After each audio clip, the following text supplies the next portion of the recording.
Buenos días, buenas tardes, buenas noches. Muchas gracias por estar juntos una semana más para estudiar la lección de escuela sabática.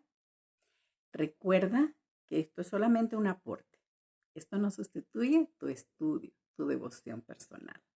Y también recuerda que este segundo trimestre del año 2024 estamos estudiando el tema del gran conflicto.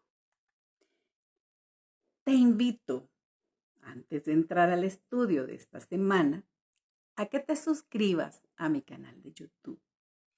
Cada uno de los estudios que pasamos, ahí está la referencia del link para que puedas suscribirte a nuestro canal en YouTube y puedas ver todos los videos que hemos publicado. También te invito a que me dejes un like. Es bueno saber que les gusta el material. Comenta. Si hay algo que no te gusta, puedes enviarme un comentario, o si hay algo que te gusta mucho, puedes enviarme un comentario y así yo sabré cuál es tu opinión acerca de este material. Pero sobre todo, quiero pedirte que lo compartas.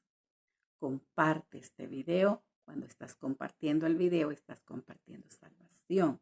Esta semana, para el 27 de abril, defendamos la verdad. Nuestro texto para esta semana es: como Moisés levantó la serpiente en el desierto, así es necesario que el Hijo del Hombre sea levantado, para que todo el que crea en él no se pierda, sino que tenga vida eterna. Juan 3:15. Es necesario que el Hijo del Hombre sea levantado. Y la pregunta que surge es: ¿estás levantando al Hijo del Hombre para que todos los que están a tu derredor lo puedan ver, crean en Él y tengan la oportunidad de tener vida eterna? Te voy a compartir la experiencia de alguien que sí levantó al Hijo del Hombre y su testimonio ha llevado a muchos a tener vida eterna, a darle la oportunidad de tener vida eterna. Y esto sucedió en la ciudad de Esmirna. En la ciudad de Esmirna, una vez al año se ordenaba que todos los ciudadanos quemaran incienso a los dioses romanos. Y la ciudad de Esmirna tenía muchos cristianos, una comunidad cristiana muy grande. Entre ellos se encontraba Policarpo, uno de los primeros dirigentes de la iglesia. Él fue martirizado en la plaza pública de Esmirna. Fue quemado en la hoguera por negarse a traicionar al Señor quemando incienso a los ídolos romanos. Cuando a él se le exigió por última vez que renegara de Cristo, el anciano respondió: 86 años lo he servido y no me ha hecho ningún mal. ¿Cómo puedo hablar mal de mi rey que me salvó? A lo largo de los siglos de la historia del pueblo de Dios, hemos encontrado este tipo de personas que fortalecen nuestra fe y permiten que sigamos adelante a pesar de cualquier vicisitud, porque lo mejor está por venir. Y esta semana vamos a ver a varios de esos personajes para que puedan aportar fortaleza a nuestra fe. Bienvenido al estudio de esta semana. Defendamos la verdad. La primera parte de nuestra lección lleva por título Perseguida pero triunfante. Hubo en la historia del pueblo de Dios, de la Iglesia del Señor, un periodo que nos legó una potencia mundial, un sinnúmero de mártires que nos enseñaron la fidelidad hasta la muerte. Y lo más importante, el saber que Dios siempre cumple sus tiempos. Voy a compartir contigo Apocalipsis 12:14 que dice, y se le dieron a la mujer las dos alas de la gran águila para que volase de delante de la serpiente al desierto, a su lugar donde es sustentada por un tiempo, tiempos y la mitad de un tiempo.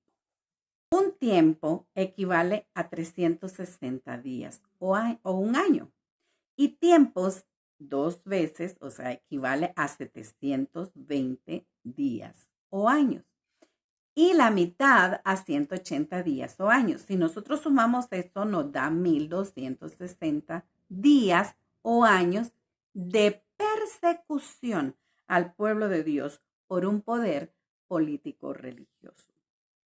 La mujer, o sea, la iglesia, huyó al desierto a un lugar preparado por Dios.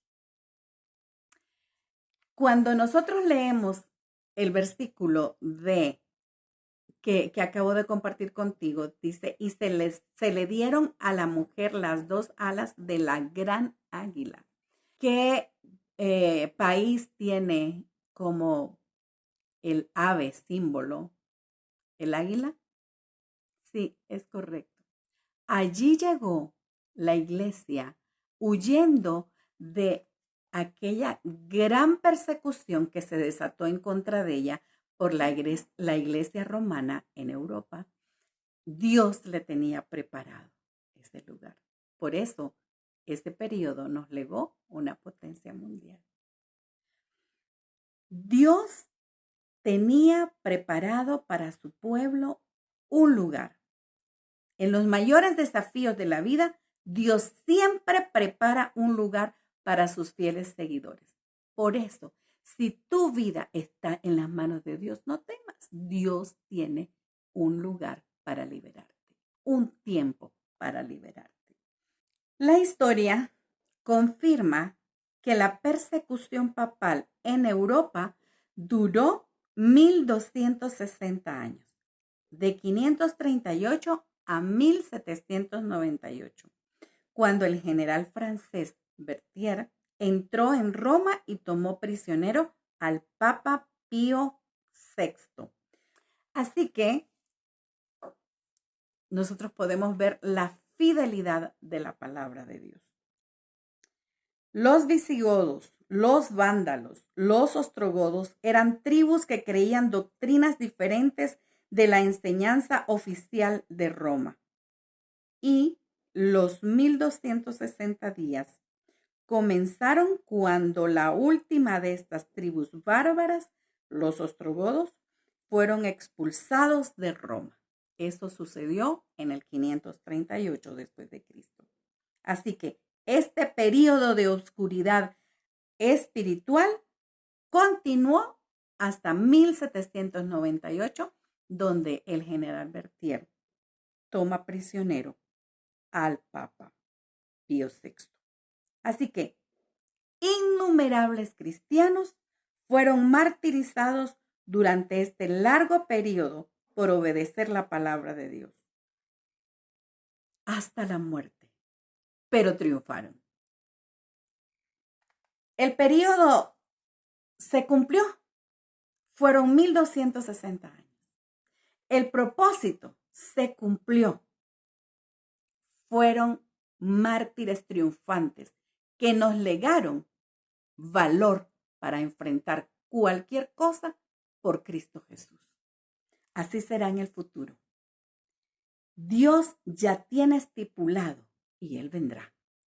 El propósito es salvarte, es salvarme. Y Él está haciendo todo lo posible porque esto se cumpla. ¿Permitirás que el Señor cumpla su propósito en ti? Entrégale tu vida. Él quiere salvarte. La segunda parte de nuestra lección lleva por título La luz vence a las tinieblas. Queridos, nosotros debemos de tener claro que este conflicto entre el bien y el mal, entre la luz y las tinieblas, ya está decidido. La luz venció a las tinieblas. El bien venció al mal. Eso ya está decidido. Esa guerra ya se peleó y ya se ganó. Ahora, lo que estamos nosotros haciendo es decidiendo a qué bando vamos a pertenecer, si al ganador o al perdedor. Porque mira lo que dice Judas.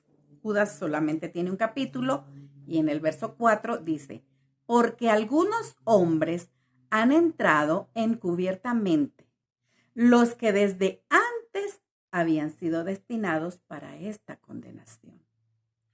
Hombres impíos que convierten en libertinaje la gracia de nuestro Dios y niegan a Dios, el único soberano, y a nuestro Señor Jesucristo. Así que abre tus ojos, abre tus ojos. La palabra nos habla claro. Dice que hay hombres que están entrando a nuestra iglesia, que están dentro de nuestra iglesia, que han tomado la gracia de Dios como libertinaje.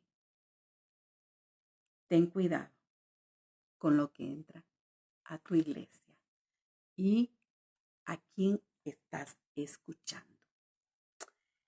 Ahora voy a compartir contigo Apocalipsis 2:10. Mira lo que dice Apocalipsis 2:10. Dice, no temas en nada lo que vas a padecer. He aquí el diablo echará a algunos de vosotros en la cárcel para que seáis probados y tendréis tribulación por 10 días. Sé fiel hasta la muerte y yo te daré la corona de la vida. Sé fiel hasta la muerte y yo te daré la corona de la vida. ¿Sabes? Estas palabras fueron escritas a la iglesia de Esmirna. Uno de los dioses patronos de esta ciudad era Dionisio, el dios de la fiesta y la fertilidad. Cuando morían los sacerdotes de Dionisio, en el cortejo fúnebre se les colocaba una corona sobre la cabeza. Juan contrasta esta corona terrenal que se colocaba en la cabeza al morir con la corona de vida que se coloca en la cabeza de los que vencen a las fuerzas del mal. La corona de la vida se entrega solo a quienes soportaron las pruebas, a quienes en las dificultades, en los sufrimientos y hasta en la muerte fueron fieles a Cristo. Se mantuvieron firmes en la fe. Mira, Judas estaba preocupado por esa gente que entraba a la iglesia diciendo cosas de que ya no estamos bajo la ley, ya no estamos, ahora ya somos libres. Y tomaron la gracia de Dios como libertinaje. Y ahora pueden hacer y deshacer. Cuidado con eso.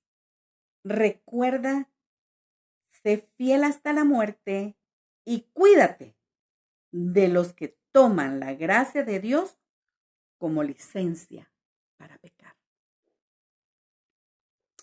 La tercera parte de nuestra lección lleva por título Valor para permanecer firmes. En la historia del pueblo de Dios tenemos muchos ejemplos de fidelidad. Fidelidad a su palabra, fortaleza de fe. Y hoy yo te voy a dejar una tarea. Busca donde quieras, en Google, donde puedas buscar la historia de los valdenses.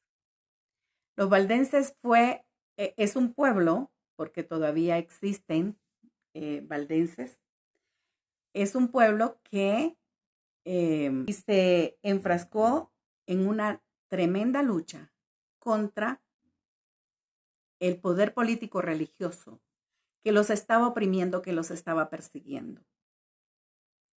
muchísimos de los valdenses fueron martirizados por el poder político religioso, la Iglesia de Roma, que fueron tirados por los grandes precipicios que habían en, en, en, los, en las montañas italianas, francesas. Y el Papa Francisco pidió perdón por esa matanza terrible que hubo. Y de acuerdo a lo que leo, dice, el líder católico hizo estas declaraciones en la primera visita de un papa a un templo valdense en el segundo día de su gira por la región de Piamonte en Italia, el centro de la iglesia valdense, que tiene apenas unos 30,000 fieles en el mundo. Y si tú lees esa historia, te vas a conmover. Léela, en El conflicto de los siglos la puedes encontrar, recuerda los capítulos 4 al 6. Dios nos ha dado todas las herramientas para permanecer, para estar firmes en la fe. Nos ha dado el Espíritu Santo, nos ha dado la armadura de la fe, y escucha lo que dice en el libro de Hechos, el capítulo 5 y el verso 32. Dice, y nosotros somos testigos suyos de estas cosas, y también el Espíritu Santo, el cual ha dado Dios a los que le obedecen. Dios no nos ha dejado sin una manera de poder salir adelante en medio de todas las vicisitudes, así como salieron adelante los valdenses. Esa historia es maravillosa. Pedro y los apóstoles se encontraron en situaciones muy difíciles, perseguidos. Y cuando los atrapaban, decían, es preciso obedecer a Dios antes que a los hombres. Así que ellos comprendieron la amonestación y comprendieron la fortaleza que Dios les había dejado en ese don del Espíritu Santo. También los valdenses fueron uno de los primeros grupos en disponer de la Biblia en su propio idioma. Ellos escribían porciones de la Biblia porque no les estaba permitido leer la Biblia. La iglesia les había prohibido estudiar la Biblia. Eso solo pertenecía al clero.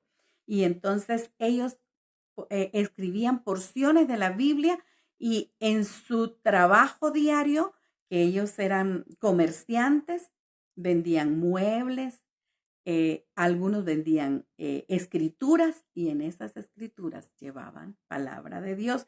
Cuando iban a la universidad a estudiar y miraban a alguien que era sinceramente interesado en la Biblia, entonces ellos le compartían palabra de Dios, escritas directamente.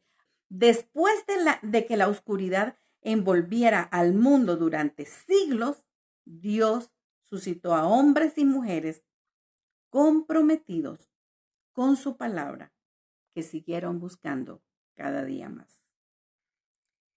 No pretendamos entenderlo todo, pero seamos como los valdenses, que compartían lo que entendían y a veces hasta lo que no podían entender bien, pero seguían compartiendo y seguían estudiando, buscando entendimiento.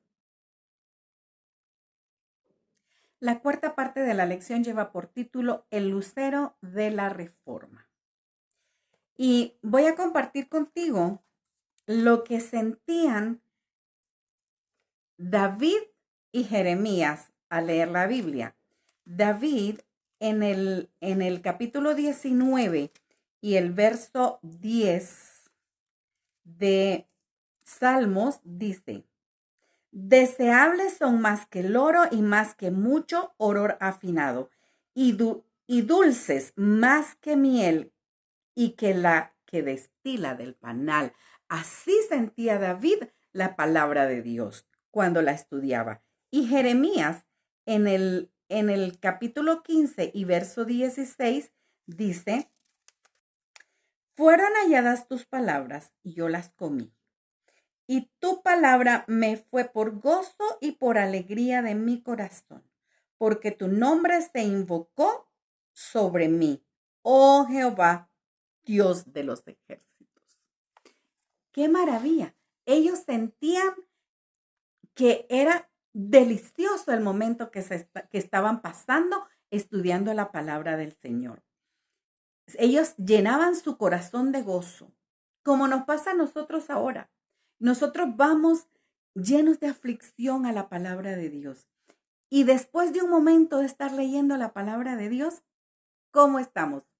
Terminamos de leerla llenos de gozo, llenos de paz, llenos de esperanza, al encontrar tanta promesa maravillosa y nosotros muriéndonos por cositas que el Señor ya tiene solucionadas para nosotros. El lucero de la Reforma era John Wycliffe. Él dedicó su vida a traducir la palabra de Dios al inglés. ¿Y por qué lo hizo? Porque él tenía dos razones poderosas para hacerlo. La primera, el Cristo viviente transformó su vida. Y la segunda, el amor de Cristo lo motivó a compartir con los demás lo que había aprendido. Antes de Wycliffe, había muy poco de la Biblia en inglés. Y aunque falleció antes de que Roma llegara a él, sin inmutarse, el papado desenterró sus restos, los quemó y arrojó sus cenizas al río. Tanto era el odio de la iglesia romana en contra de los reformadores, que aún muerto agarraron sus huesos y los quemaron. Y derramaron sus cenizas en un río. Pero así como el agua de ese río dispersó esas cenizas, así también la palabra de Dios, el agua de vida, se extendió a lo largo y ancho como resultado de su obra. Así lo usó Dios al lucero de la Reforma, compartiendo la palabra de Dios. Conviértete tú en el lucero moderno. Comparte la palabra de Dios. La quinta parte de nuestra lección lleva por título Animados por la esperanza. Había persecución. Familias enteras eran tomadas para ser sacrificadas si no renunciaban a la fe. Pero ¿cómo creen que se sentían al leer Hebreos 2:15? Mira lo que dice. Y librar a todos los que por el temor de la muerte estaban durante toda la vida sujetos a servidumbre. La Edad Media, como Hus, como Jerónimo, como Tyndale, como Latimer y a los mártires de esa Edad Media para enfrentar las llamas, para enfrentar la espada, el destierro, para enfrentar todas esas barbaridades que se hicieron en contra de ellos en la Edad Media. ¿Qué les dio ese valor? La fe en las promesas de Dios. La fuerza de Cristo les bastaba para las mayores pruebas de la vida. Incluso hallaban gozo en participar de los sufrimientos de Cristo. Y su fidelidad era un poderoso testimonio para el mundo. ¿Cómo te sientes al leer este testimonio maravilloso de valentía, que iban a la hoguera cantando, que las llamas los estaban cubriendo, pero ellos estaban cantando, elevando su vista hacia lo mejor que estaba por venir? Eso fortalece nuestra fe. Eso nos llena de valor para seguir adelante y no tener miedo ni siquiera a la muerte por Cristo Jesús. Miraban más allá del presente, miraban hacia el futuro. Sabían que gracias a la resurrección de Cristo, la muerte era un enemigo totalmente derrotado. Mira, Juan se deleitó en hacernos saber que el que oye, que el que cree en la palabra de Dios, no morirá eternamente, porque estamos con el que es vida, con el que es resurrección, con el que prometió vida eterna. El que tiene al Hijo tiene la vida, dice su palabra. Así que yo te invito, querido, a que cuando te sientas agobiado por alguna situación, lo primero que hagas sea abrir la palabra de Dios. Allí está la solución a tu problema. Y una vez que veas la solución y te llenes de paz, actuarás mejor, actuarás más seguro para trabajar en esa solución. Mira lo que dijo Juan Hus. En el día en que por la gracia del Señor nos encontremos otra vez gozando de la paz deliciosa de la vida futura, sabrás cuán misericordioso ha sido Dios conmigo y cuán admirablemente me ha sostenido en medio de mis tentaciones y pruebas. Eso lo dijo en medio del martirio. Qué maravilloso tener esa esperanza, sabiendo que vas a morir en un instante, pero en un instante vas a resucitar. Ahora, queridos, nosotros mantengamos firme la esperanza que profesamos, sin fluctuar, porque fiel es el que prometió.